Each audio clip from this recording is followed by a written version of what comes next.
का शोषण करते हैं। आप देखिए, भले आप व्यवसायी हैं, लेकिन आपका व्यवसाय चले, किसी कोई गांव से कोई किसान आता है जो बड़ी मुश्किल से दिन भर में 200-300 रुपए कमाता है। अगर कोई वीडियो, अगर उससे किसी काम के बदले घूस मांगेगा और मैं वहां अगर एग्रेशन दिखाता हूं, तो क्या यह गलत है? आप ही बताइए।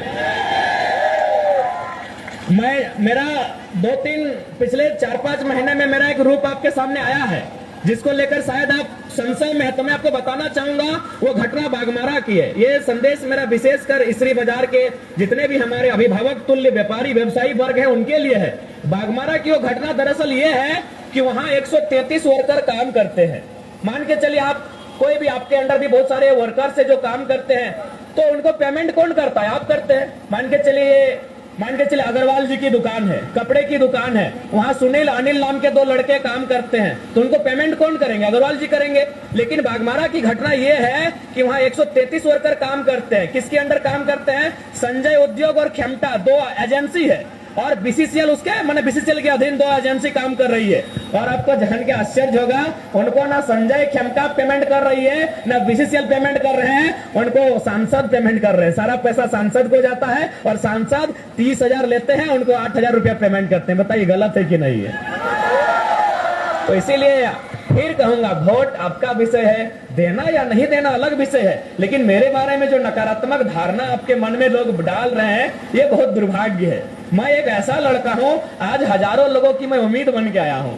आज मैं हजारों लोगों की उम्मीद बन के आया हूं। हाँ, थोड़ा सा एग्रेशन है, लेकिन वो केवल और केवल भ्रष्ट पदाधिकारियों के लिए है। चाहे वो बीडीओ रहे, सीओ रहे या डीसी रहे, कोई रहे, जो करप्ट करता है, जो झारखंड को लूटता है, उनके लिए हमारे व्यवहार है। बाकी अगर मेरे नाम से मेरे कार्यकर्ता भी अगर कुछ गलत करते हैं, आप उनका नाम चिन्हित करके बताइएगा, अगले दिन उनको अपने संगठन से हम डिसमिस करने का काम करेंगे, ये आपको वचन देते हैं।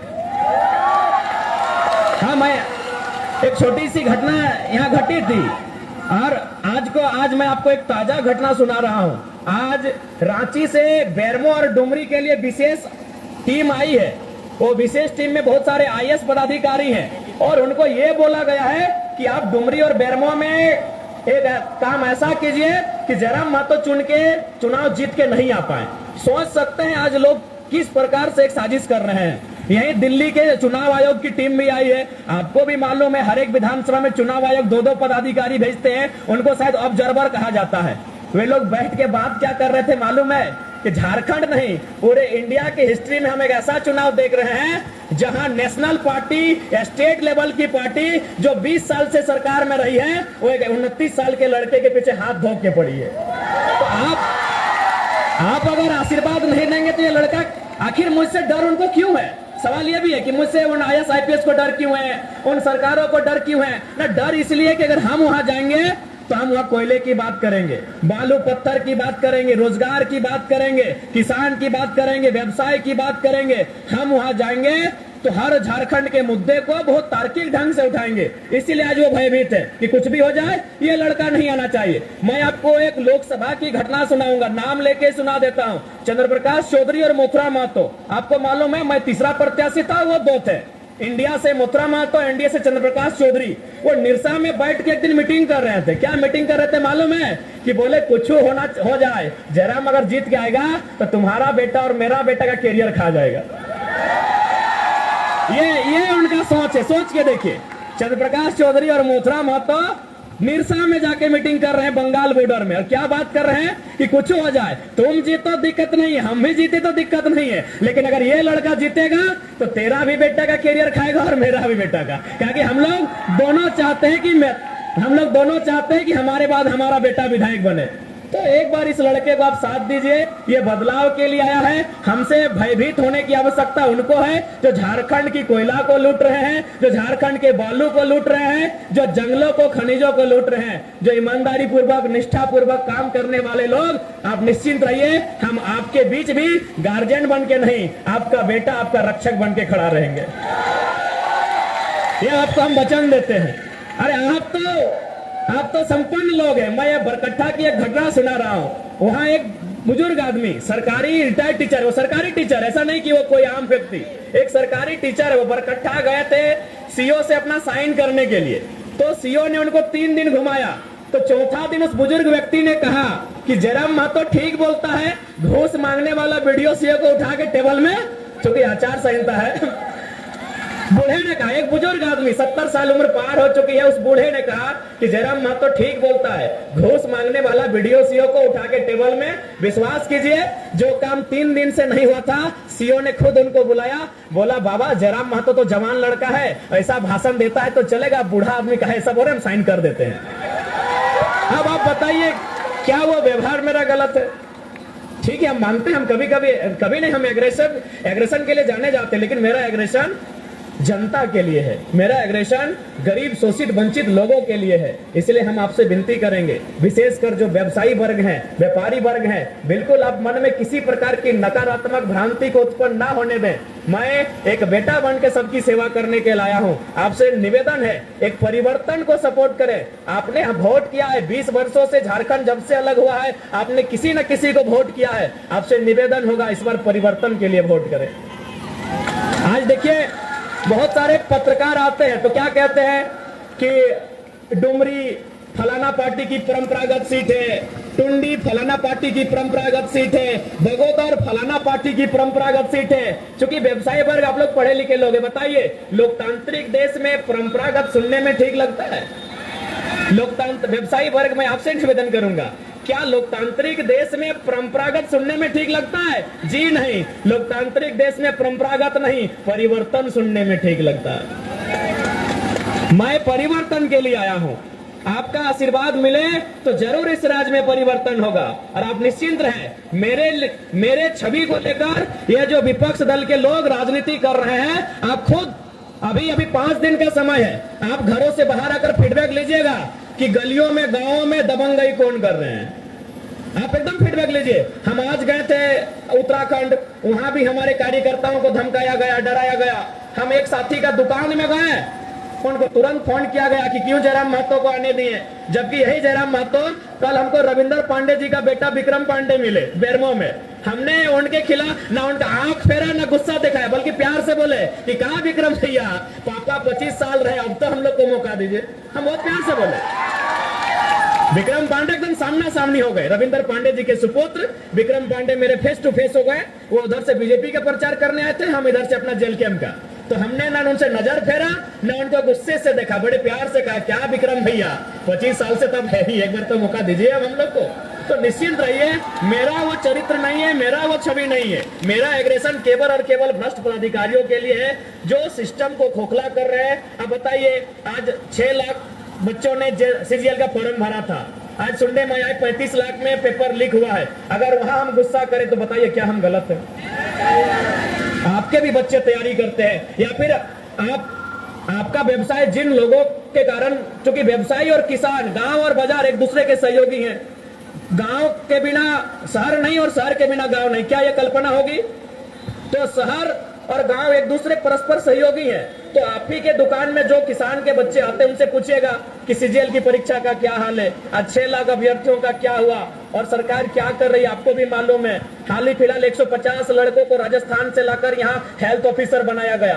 तो वहां मेरा एग्रेशन दिखता है। इसीलिए आपको जो लोग बता रहे हैं वो बहुत गलत बता रहे हैं। वो लोग खुद, उनके ऐसे भी मंत्री जी जब तक थे श्रद्धेय थे, आदरणीय थे, लेकिन उनके निधन के बाद उनके कार्यकर्ता निरंकुश हो गए हैं। इस बात को मानिए आप। उनके निधन के बाद उन्हीं के राजनीतिक दल के कार्यकर्ता निरंकुश हो गए हैं। और आपको भी मालूम है कि उनके कुछ दामाद, बेटे, भतीजे हैं और उनके क्लच के दोस्तियारी हैं, वही लोग सिस्टम को चला रहे हैं, आपको भी मालूम है।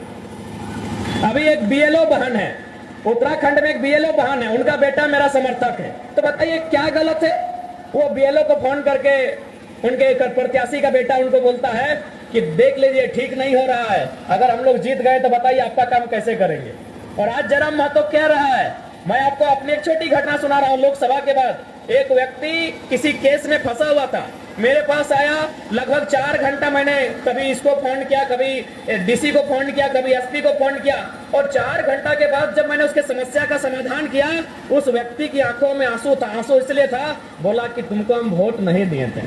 हम बोले हम वो नेता नहीं है कि हम बूथ देख के मदद करते हैं, तुम चले आना भैया, हम वोट देख के मदद नहीं करते। वो रो रहा था मेरे सामने।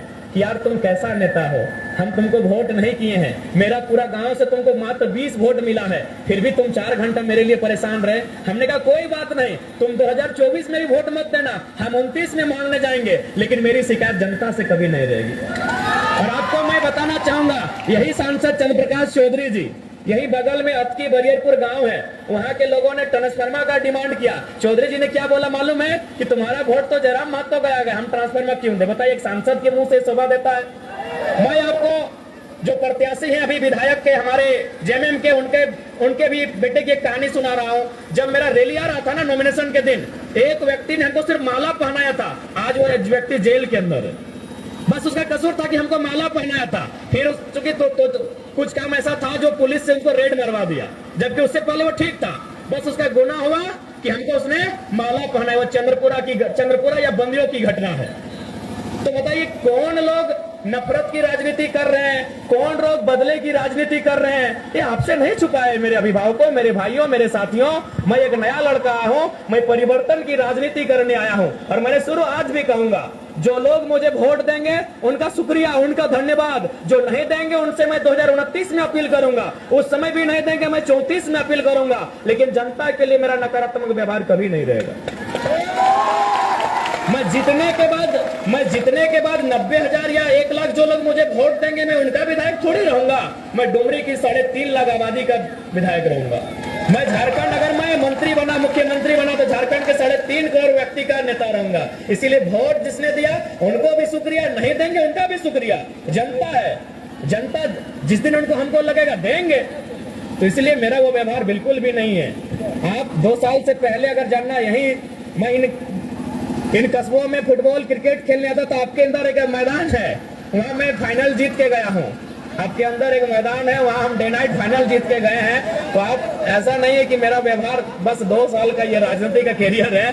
2 साल पहले हम एक पढ़ने वाला छात्र, यही इसरी बाजार से जो शिवम विजय बस गुजरती थी, उसको हम तो चाहते चढ़ते थे, धनबाद पढ़ने जाते थे। उसके अलावा मेरा कोई और रोल ही नहीं रहा था। तो इसलिए मैं तमाम व्यवसायी वर्ग से कहना चाहूंगा, आप लोग जिनको वोट दें, ये आपकी स्वतंत्रता है। आप मेरा झंडा ना लगाएं, ये आपकी स्वतंत्रता है, लेकिन आप मेरे बारे में मिसअंडरस्टैंडिंग ना रखें। बस यही मैं आपको संदेश देने आया हूं। आप बिल्कुल, अब जिनको वोट दें वो आपकी स्वतंत्रता है, वो आपका विवेक है। आप किसी भी पार्टी का झंडा लगाएं, वो आपकी स्वतंत्रता है। मैं उसके लिए कभी कुछ नहीं कहूंगा, किसी से नहीं कहूंगा। लेकिन हाँ, मेरे बारे में जो एक मिसअंडरस्टैंडिंग का कंसेप्ट चलाया जा रहा था, विशेषकर जेएमएम वालों और एक कोई जिला परिषद है सुरेंद्र साहू करके, तो थोड़ा मुझे बड़ा तकलीफ होता है, हमें बड़ा तकलीफ होता है। अरे भाई, आप लोग अपना काम, मैं और सुरेंद्र जी जो भी है, उनसे मैं उनको व्यक्तिगत नहीं जानता हूँ। अगर उनको यहाँ से विधायक बनना है तो किनके खिलाफ बात करना चाहिए? जो विधायक है, हमारे खिलाफ तो बात करना शोभा नहीं देता है। ठीक है, सुरेंद्र जी विधायक बनना चाहते हैं, उनको हमारे से बहुत शुभकामनाएं, लेकिन उनको किसके खिलाफ बात करना चाहिए था? क्योंकि वो बीजेपी में सुन रहे, तो उनको जेएमएम के खिलाफ बात करना चाहिए था, कांग्रेस के खिलाफ बात करना चाहिए था, लेकिन वो सुन रहे हमारे खिलाफ आपको भड़काते हैं। कितना दुख का बात है, बताइए। आप पढ़े लिखे शिक्षित लोग हैं, आप समझदार लोग हैं, क्या दुख की बात है कि नहीं? भाई, हम विधायक नहीं रहे, हम मुखिया नहीं रहे, और मेरे खिलाफ क्यों भड़काओगे लोग? वही हाल राकेश महतो जी का है, पूर्व जिला परिषद है, चेयरमैन भी रहे, बिजली काट दिया इस शख्स ने। जेएमएम के एक बड़े नेता हैं, और अभी भी आप पता कर लीजिए, अगर हम झूठ बोल रहे हैं तो प्लीज हमको वोट मत दीजिएगा। अगर हम झूठ बोल रहे हैं इस घटना को, तो कृपया हमको वोट मत दीजिएगा। बिजली काट दिया था उस शख्स ने, तो कसूर गांव वालों का था कि मेरा झंडा लगाया था। तो हम तो, मेरा आज तक कितने लोगों ने झंडा, जेएमएम के कुछ लोग झंडा गाड़ रहे थे, हम खुद रोके और बोले कि दादा कोशिश कीजिएगा कि हमसे ज्यादा आप झंडा लगाइएगा। जेएमएम के लोग रास्ते में झंडा गाड़ रहे थे, तो हम गाड़ी रोके, मैंने खुद कहा कि आप दादा हमसे ज्यादा अपना झंडा लगाइएगा, लेकिन एक रिक्वेस्ट है, अंदर वोट हमको कीजिएगा। तो मेरा वो व्यवहार बिल्कुल भी नहीं है। बस मेरा जो गुस्सा है वो खराब सिस्टम के खिलाफ है, वो खराब सिस्टम के खिलाफ है। और मेरा ही नहीं, हजारों युवाओं का है, लाखों युवाओं का है, शायद आप भी उनमें से एक हो। अगर कोई गलत करे तो स्वाभाविक है गुस्सा का होना। तो हमारा एग्रेशन, हमारा ये जो व्यवहार है वो सिस्टम के खिलाफ है। इसलिए जो यहाँ इसरी के बाजार में खासकर जो एक कॉन्सेप्ट चलाया जा रहा है, ये बहुत दुख की बात है। मैं आप तमाम व्यापारी व्यवसायी वर्ग से यही निवेदन करूंगा, आप हमारे अभिभावक स्वरूप हैं, जो भाई हैं वो हमारे बंदूक समान है। आपका मत आपको जिनको देना है, लेकिन मेरे बारे में नेगेटिव कंसेप्ट रख के मैंने इस प्रकार का सोच ना रखे। मैं आपसे यही विनती करने आया हूँ।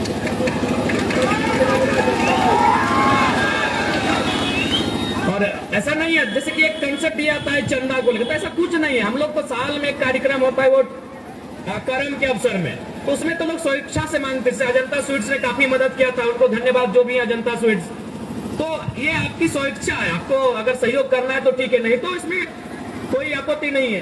तो ये मिसअंडरस्टैंडिंग आपसे आग्रह होगी कि कृपया इस मिसअंडरस्टैंडिंग के तहत मैंने वोट को लेकर